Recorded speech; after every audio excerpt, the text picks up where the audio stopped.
as I enter city of the dead.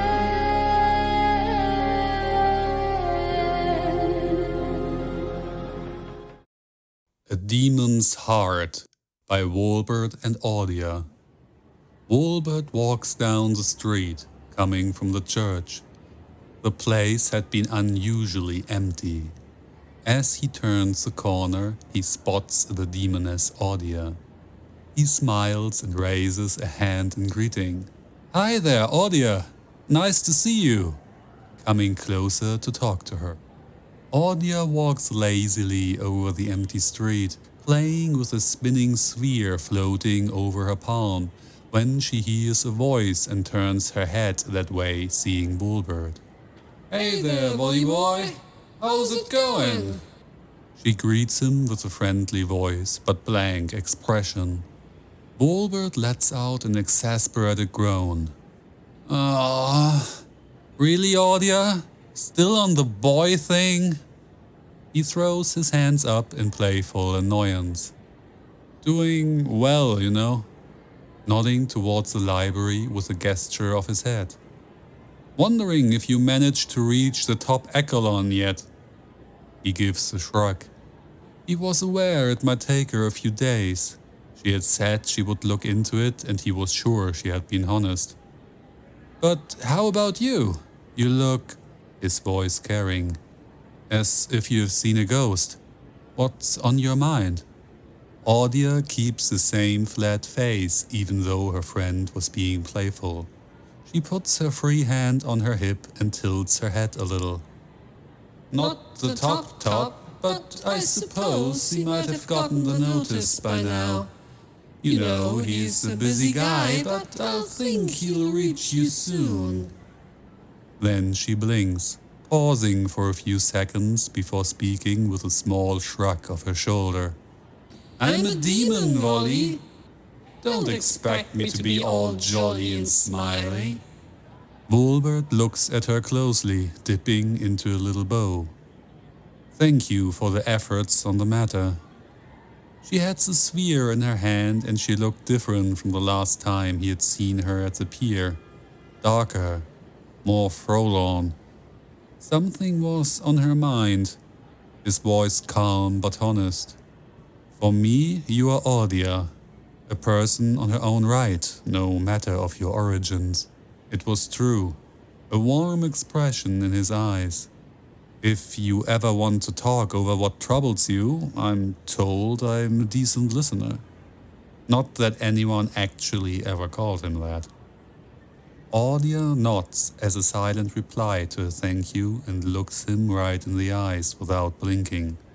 It looked slightly creepy, but it helped her not miss any tiny detail to what he said next. A small chuckle leaves her parted lips and she quirks a brow, deciding not to say anything about the way he saw her. She was still a demon, no matter what. "Who told you you were a good listener?" Her eyes now gain a bit of playfulness, which breaks the ice. Walbert gives a little shrug when he saw the slightest shift in her demeanor.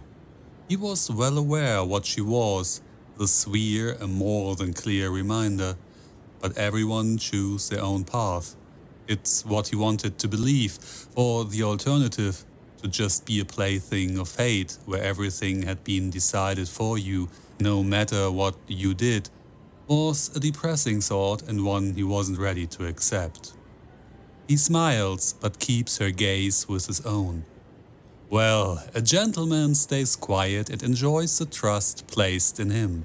So I am afraid my lips have to stay sealed on that matter." A slight smirk in his expression. Audia snickers and shakes her head. "Fine then, keep your secrets. Just know that I can read your mind." She teased him with a half-true statement. She could read minds, but not through thin air.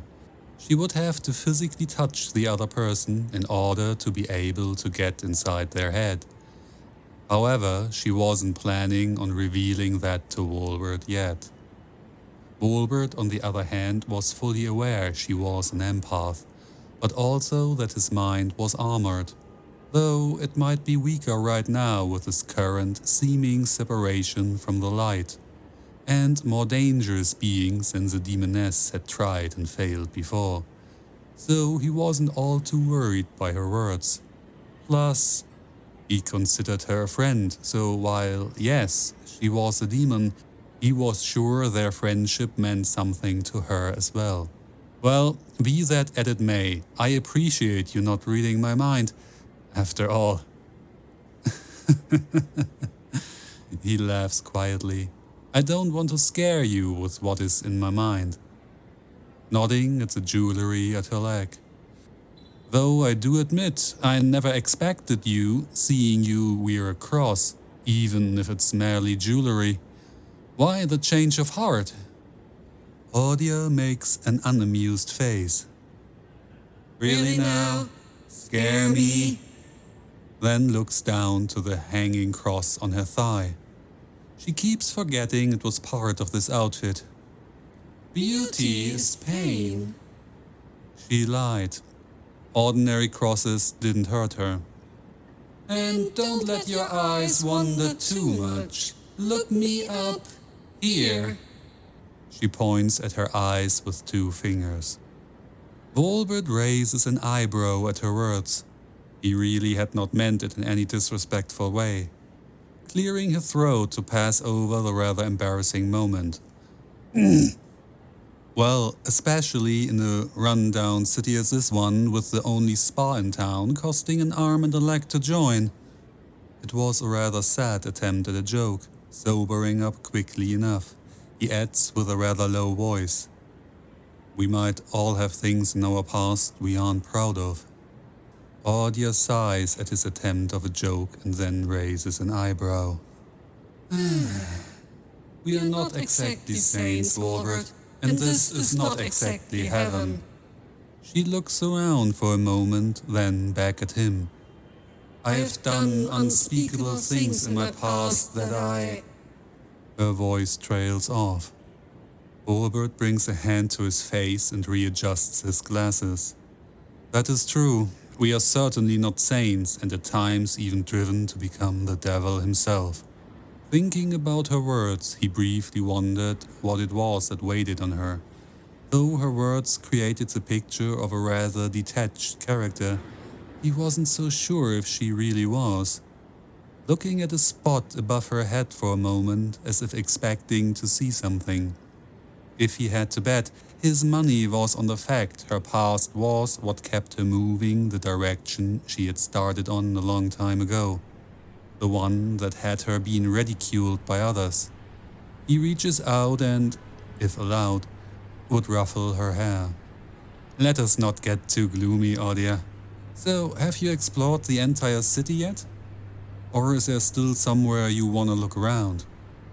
Audia chuckles at the mention of her creator, then allows him to mess with her hair, even though she glares at him. The entire city? I'm not sure. Maybe? She shrugs while patting down her hair and fixing her ponytail. She would sometimes wander with no sense of time or place, lost in her thoughts, so she could have been physically everywhere in the city and just didn't remember. Volbert smiles amused, grateful she had allowed him to mess with her hair. Then he grins, the expression letting him look younger than he likely was. I think I know just the place to check out. Turning around, he waves her to follow. And if you don't like it, you can still pick up a brush for D. Audia lets out a little groan of laziness and extends her right hand towards him. Drag me. Then adds, You mean steal, 'cause I'm broke. She gives him a mischievous smile. Volbert laughs.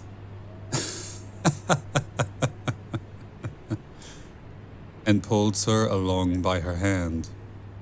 Volbert runs with her through the outskirts of town, making sure to slow down as its larger legs and augmented body was an advantage to her shorter frame and choice of shoes. Pulling her into the small store area, he comes to a halt. Hearts beating regularly, he wasn't even out of breath, despite the armor and various gear. Pointing his hand at the open sign. "The cafe, come on, let's get inside." He gives a little wink and holds the door for her. Audia lets his hand go and bends over, resting her hands on her knees, being out of breath from all the running. My body is still human, man. Give me a moment. She pants and takes a moment before straightening up and walking inside the place that she wasn't sure what its name meant. Wolbert looks at her briefly to make sure he hadn't put undue strain on her humanoid form. As she recovers her breath and walks inside, he follows. "Well, the cat-fe instead of cafe? Cat-fe?" He grins. "Yeah, it may not be the most creative name, but hey, it's still a good joke." Bending down to carefully pet one of the many cats. Audia widens her eyes once she gets inside, seeing so many cats at every corner of the cafe. A small black kitten walks past her and rubs her tiny body against Audia's show, making the demoness pout. It reminded her of how Dee would snuggle whenever she held him. Do you think it's safe for Dee to be here? She asks Wolbert and watches him pet one of the cats. Wolbert looks up at her, the cat's purring filling the room with a deep hum. "I'm honestly not sure. I would think he eats only plants and certainly wouldn't attack any of them. Maybe if you introduce him to the kittens carefully, they might get along. Maybe he would like a little furry companionship." Audia thinks about it, then throws the soul sphere up in the air, making it vanish. Then she uses her telekinesis to take Death from where he usually hangs out. And by hanging out, it means sleeps. He appears in her arms with a little joyful sound.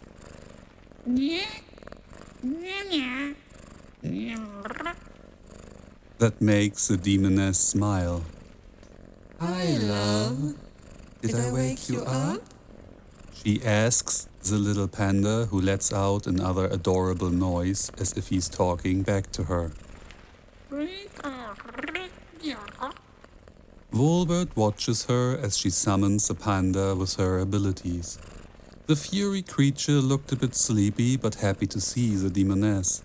Looking down at the cat to see how they reacted to the presence of the panda, but they seemed rather relaxed, some looking curiously at the new and clearly unknown creature. It seems they are at least not scared of him. Looking over to see how Dee would react once he spotted the platoon of cats that inhabited the store. Audia turns the panda around so he is facing away from her and lifts him up to one of the cats laying on the bed-like things stuck to the wall. He looks rather calm and curious while the cat hisses at him. Audia frowns at the cat and safely holds Dee close. That was rude, you meanie. She sticks her tongue out at the cat.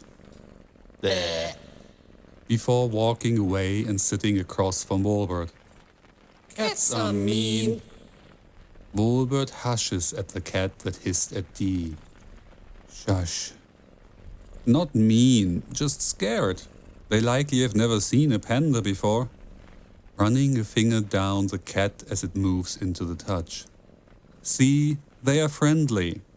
Carefully lifting the cat up and holding the small creature in the bow of his arm.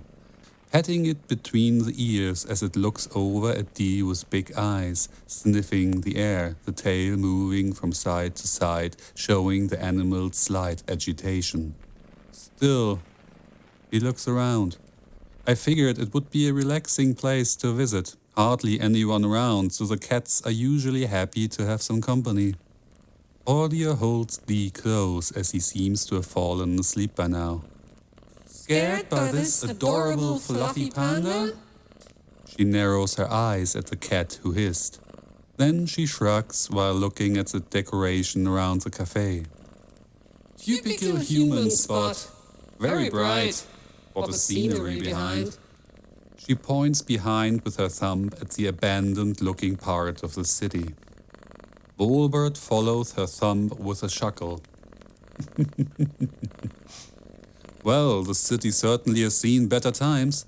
Still, people try to do the best they can to make it a place worth living in, at least in some spots. The cat was slowly getting used to the panda's sight and even dared to take its eyes off the fluffy ball. Letting out a little sigh, he nods towards the window. We are in the outskirts of town. To the right, well, your left, is a tattoo shop run by Haley. On the other side is a small first aid clinic. Opposite of us is a clothing store run by Kaya, as far as I know anyway. Looking at the demoness a moment before asking. I didn't want to ask originally, but... He hesitates a moment. When you held my hand the other day, what was it that you saw? Audia avoids eye contact, focusing on the sleeping Dee instead as an excuse because mentally she goes back to that day, to the tornado of his emotions, to those eyes that she saw, and lastly to the voice that seemed to have been talking to her. The faint feeling of that overwhelming experience still lingered inside her for some reason, as if she got attached to him in a way even though it was not possible for a demon to be attached to a human soul. She had been thinking about that ever since. Albert even called himself a monster once. Was he really human? Dee's sleepy John dragged her back to reality. Yeah. She forced a small smile, masking it well for a real one. It was part of a silent deal. Your emotions for the meeting. I do keep some secrets myself. She looks up but continued to maintain eye contact with him for more than a few seconds, which was odd for her. Wolbert holds her gaze for a moment, thinking she might say more, but was unable to read her thoughts. The demoness was talented at hiding her feelings. Maybe that came automatically the way she lived. Maybe it was just a gift. He nods. I understand and shouldn't have pried. Looking down at the cat, stroking the soft paw with a finger, watching the claws reach for his gloves. Hey, I'm not a scratching post, little fella. Using the cat's motion to change the topic. So, I hope the visit to this place was not too bad an idea. He nods with his head to the checkout. They have some pet brushes back there somewhere, last I saw. He smiles. And don't worry, I'm broke too, so I won't tattle on you. He gives a conspiracy wink. Audia quirks her lips slightly, humming in response even if she didn't really pay attention to what he said.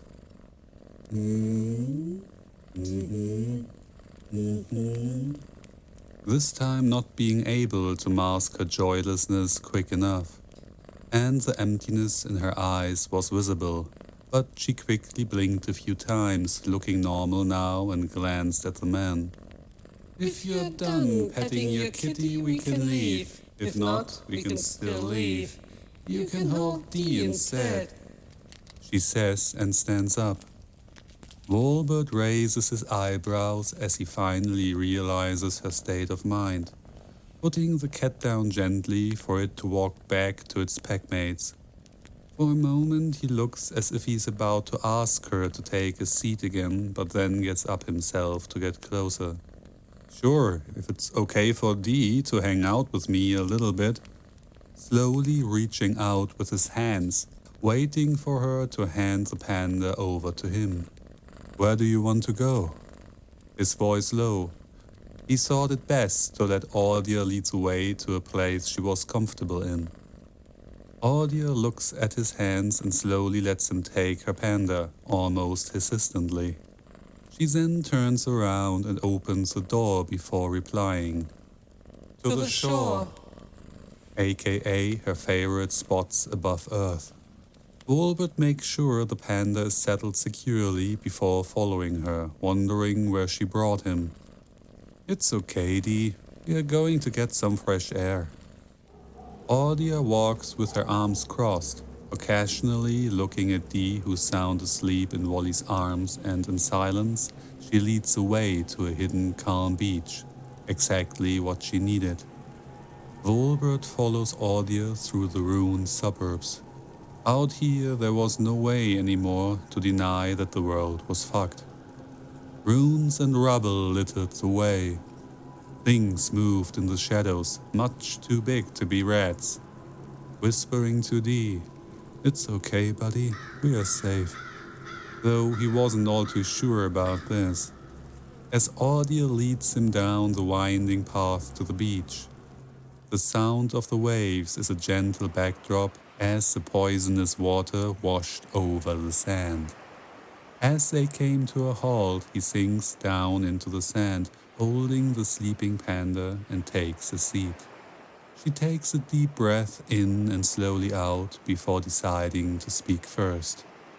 And if you die, would it all be worth it? At her words, he looked up at her, staying silent, finally breaking the gaze and letting his eyes drift over the blue ocean. His voice is soft. Whether not to wake Dee or not to fight with her was hard to tell. "I died a long time ago, Audia," scratching Dee behind his ears gently.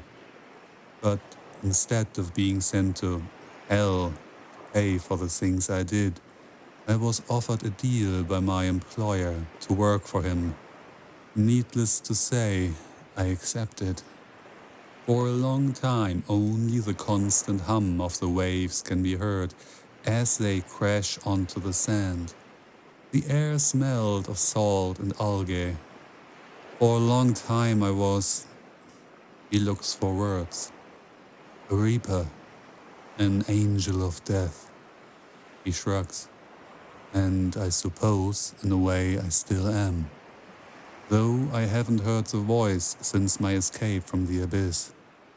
And I suppose I still am, though I haven't heard the voice since my escape from the abyss." Dee steered in his sleep. "Hush. Sleep, buddy. It's okay." The sand crushed as he moved his torso to look back at the demoness standing next to him with crossed arms. Did she care for him, or was it mere curiosity? He wasn't sure. When you do the things I have done long enough, you truly become like death. He bit his lip, wondering if he should tell her the rest, but then speaks on. "When I met Haley shortly after I arrived in the town, maybe she saw something in me. A human, maybe? A kindred spirit? I don't know. Maybe it was just coincidence. But the more time I spent with her, the more I started to care, and the more I felt like as if I was alive." Looking for a secure position with his heavy boots in the soft sand to prop up his knees before continuing. "And despite the things I did to her..."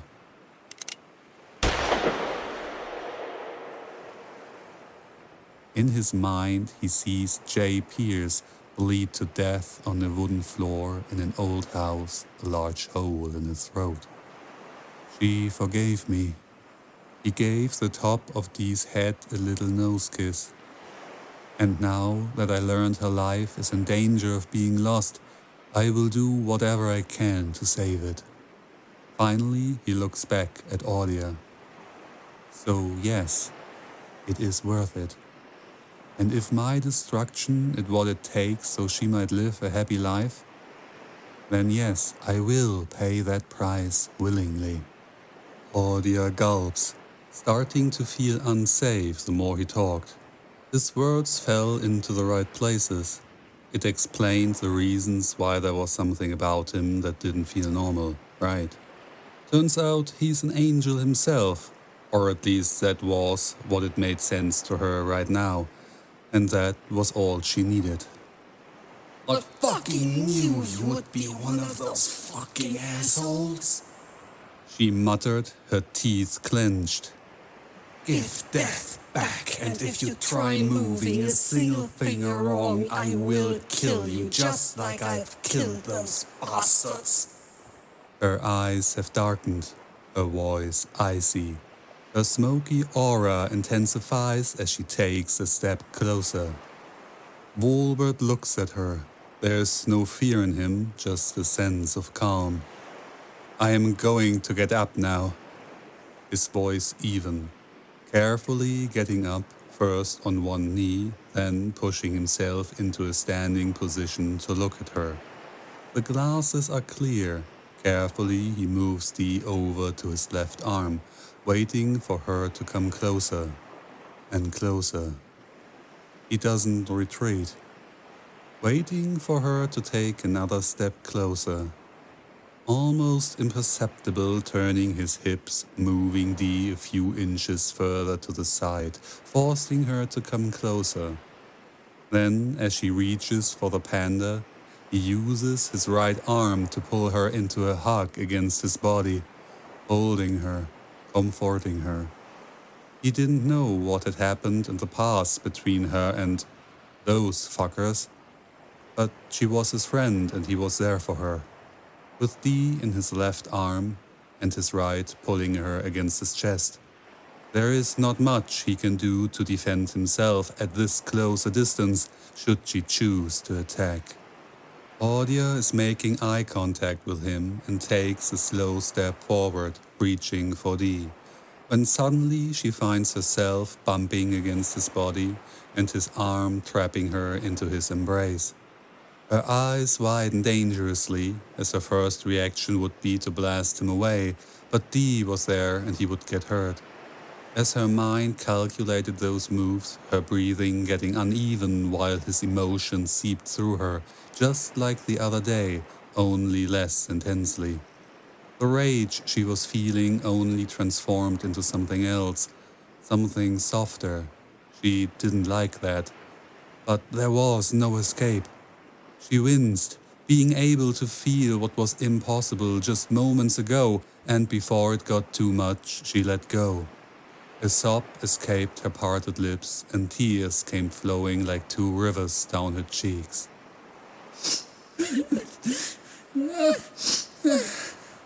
With clenched fists and a tense body, Audia cried. Audia felt sadness and betrayal. I fucking hate you. She manages to say between sharp inhales. Wolbert holds her against him tight yet gentle, his right arm around her upper body, his hand on her shoulder, closing his eyes as he hears her sob. The words do hurt him. Still he holds her tight, lowering his head so his chin rests on top of her head between her horns. That was not a calculated move, but a honest gesture of caring for the demoness and her feelings. His hand squeezing her shoulders reassuringly. It's okay. His voice a soft whisper, only for her ears. It's all he can say, not knowing what she was reminded of by his words.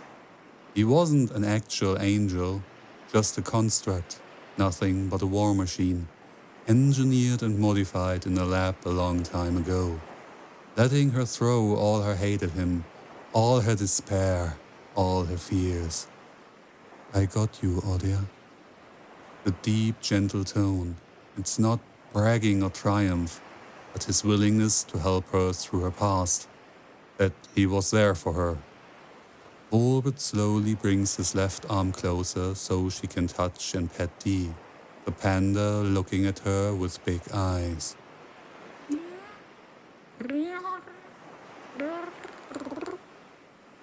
Audia clenches her teeth as the tears keep pouring out on their own, her forehead pressed against the hard metal armor on his chest. It sounds like her cries get sadder after every reassuring word he says. Opposite to them, she spills out her venom, calling him a liar, a traitor, a bastard.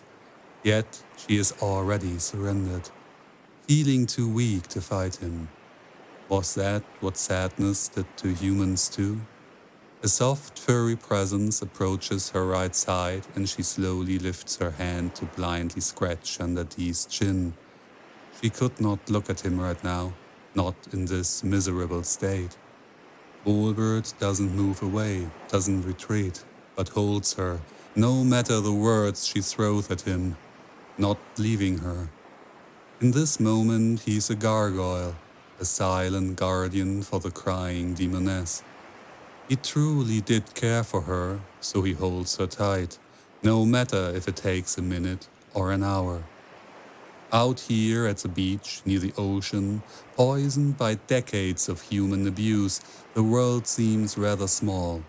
Just a demon, a panda, and him. Placing a gentle kiss on top of her head before resetting his head on top of hers. It's okay, Audia. Voice so soft he didn't even know if she heard it. Maybe she didn't need to hear it. Maybe she could feel them. Gradually, her crying dies down, getting replaced by the occasional jerks caused by her sniffling. The sadness passes and leaves a feeling of numbness behind, but not the usual kind of numbness she was used to feeling. She was still vulnerable and wanted to end it, so she tries to pull away from him now, unsure if he would let her go. Volbert feels her stare against his hold. He doesn't let go yet, holding her for many more beats of his twin hearts, his hand on her shoulder, the fingertips running through the white strands of hair. His touch is light and careful.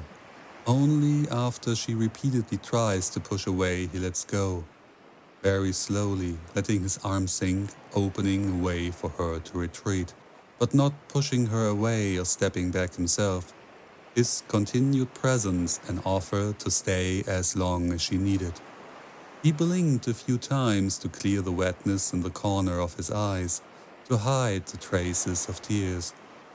Not wanting her to be alone, he very carefully pushes the furry little panda into her arms when she does decide to step back from him. Audia keeps her head low, not wanting to look at him, and takes Dee in her arms. She just wants to leave, her mind being unable to form any words now. The lack of physical connection sends cold waves through her chest, making her face relax. At least no one was forcing her to feel now anymore. Holding Dee close, she slowly walks past Wolbert and away, unless stopped. The Marine watches her walk past him. There is that urge to pull her back, to hold her, but something told him to let her go. Whatever she had seen, whatever she had experienced in her past. It seems she needed space and time to deal with that. Only after she is a few steps past him, he turns around, calling after her. Audia! The voice easily carrying over the sound of the waves and the hum of the wind, waiting for a moment if she turns around before continuing. I am there for you. In his mind, he adds, as long as I can. For no matter of the speech earlier, he didn't expect to survive this, but that stayed his secret. The demoness stops in her tracks when he calls her, but doesn't turn around.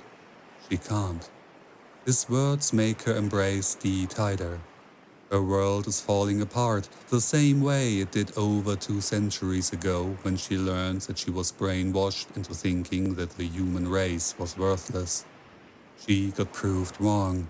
She also thought all angels were some winged fuckers who thought of themselves as superior, just because their daddy is the most powerful. Was she proven wrong again? Could she trust his words? The man looks at her back, He could see the muscles in her back move under the tight-fitting jacket, could see her shoulder pull tighter. He could almost see the physical distress her emotions brought her. An angel might have been able to use his powers to reassure her, to make her feel safe, to take away the doubts. He could not. All he could do was stay true to his words, however little that might mean in the grand scheme of things. I promise. Silently praying he was able to hold that promise, for only in death does duty end. Audia clenches her teeth as she decides to keep her mouth shut for now and take Dee back to his safe house. Her now free arms fall to her sides, fist clenching before she slowly turns around, finally looking at him with eyes that are everything but empty. Keeping silent always, she rushes and wraps her arms around his middle tightly, leaning the side of her head against his chest and closing her eyes shut. Even though her mouth is sealed and she makes no promise nor gives him any hope back, she hugs him. She chose to go with what a small part of her thought it was right.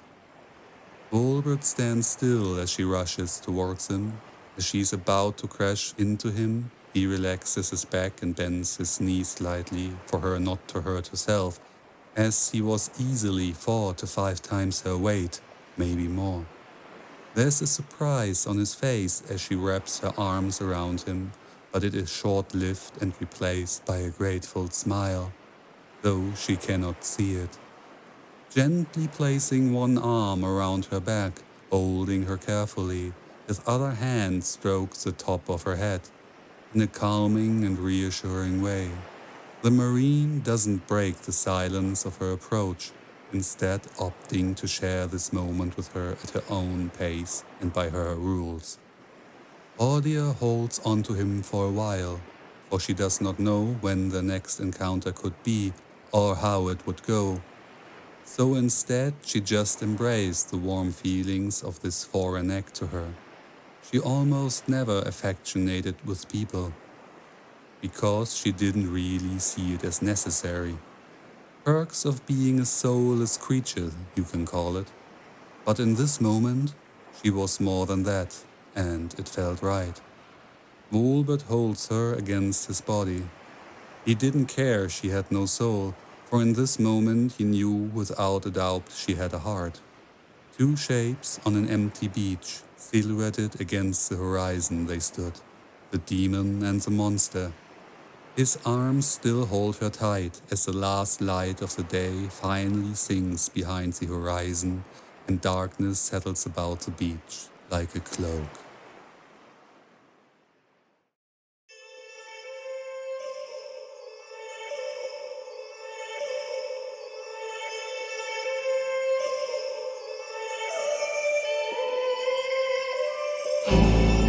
Do you feel safe out in the light? Or is this the place where monsters hide?